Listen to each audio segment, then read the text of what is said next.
All right, so I want to start this off by saying that there's legitimate reason to believe that Penn State can not only win the Big Ten, but appear in the college football playoff this year. And I haven't believed that in past years, but I do this year.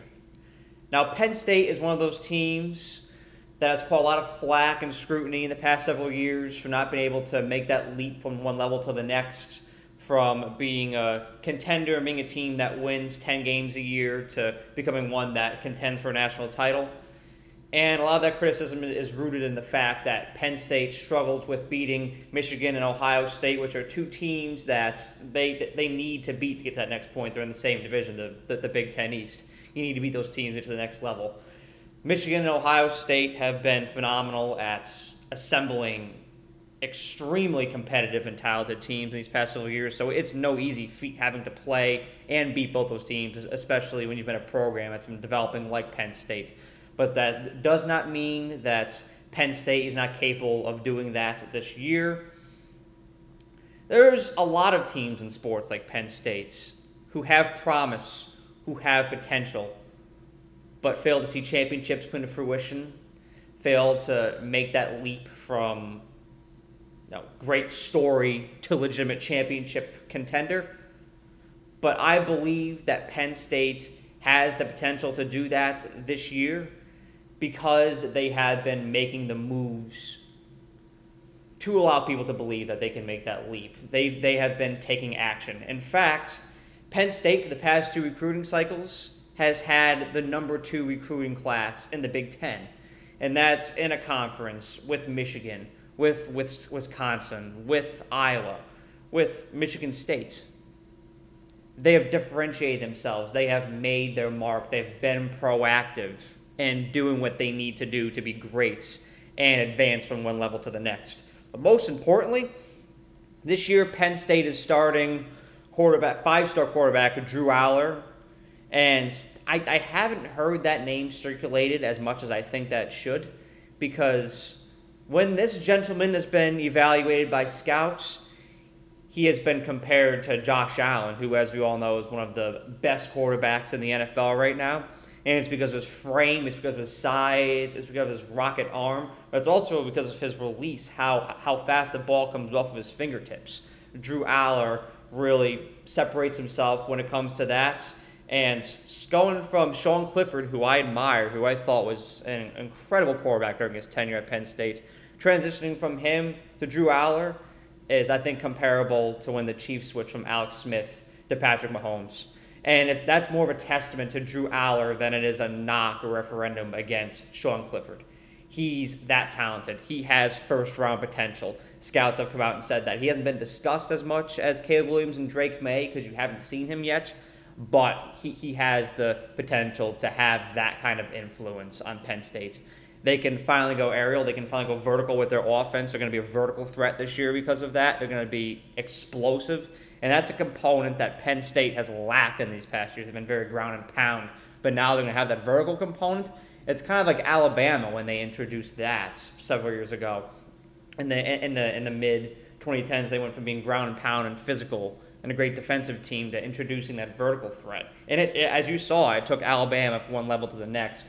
And I really think that has potential, having somebody like Drew Aller in your quarterback room, for it to do the same for Penn State. Having a quarterback of that caliber is just transformative for your entire team, somebody that has first-round promise. We haven't really seen that with Penn State.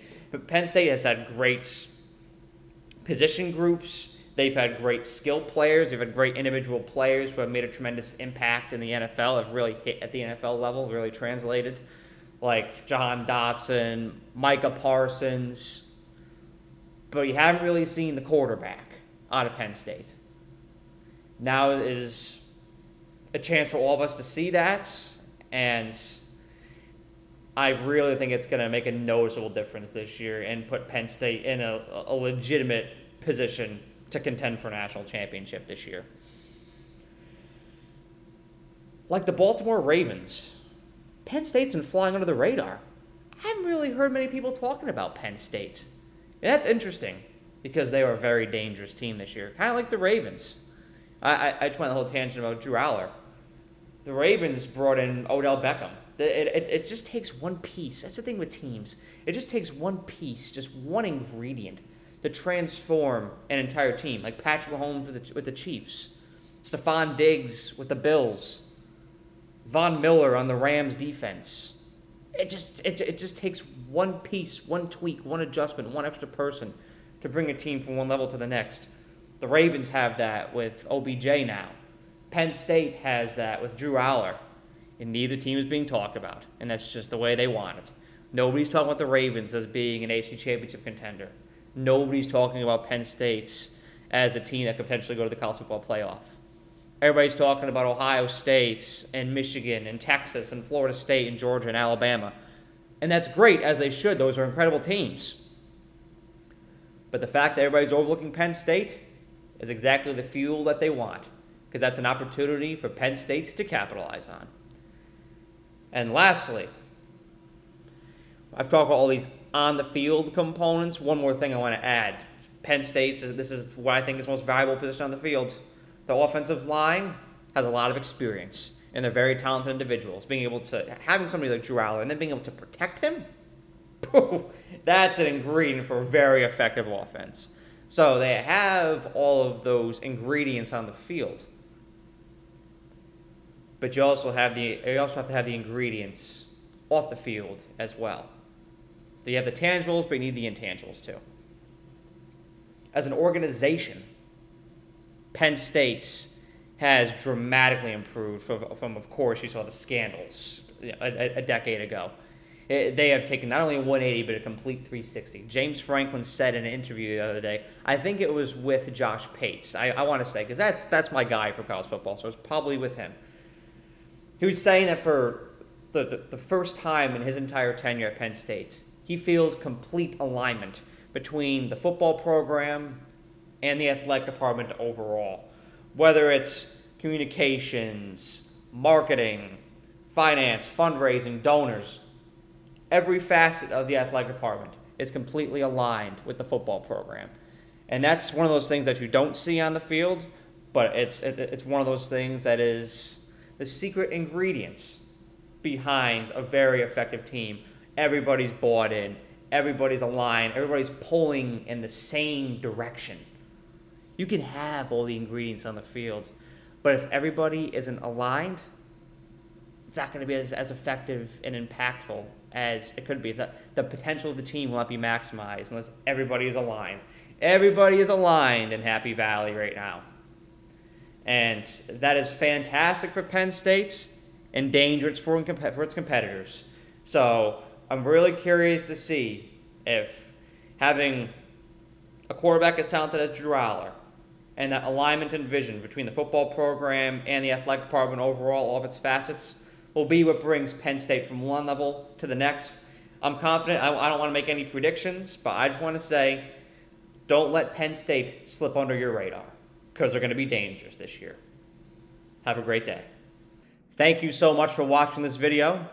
I really appreciate you and the time that you took out of your day to watch the video. And if you enjoyed it, please be sure to like the video and share it, as well as subscribe to The Era. The more likes and subscribers I get on this channel, the more resources I can attain, and the more resources I can attain, the more value I can provide to you, the viewer. And that is how I show my appreciation for you for the time that you devote to watching my videos. So thank you so much, and have a great day.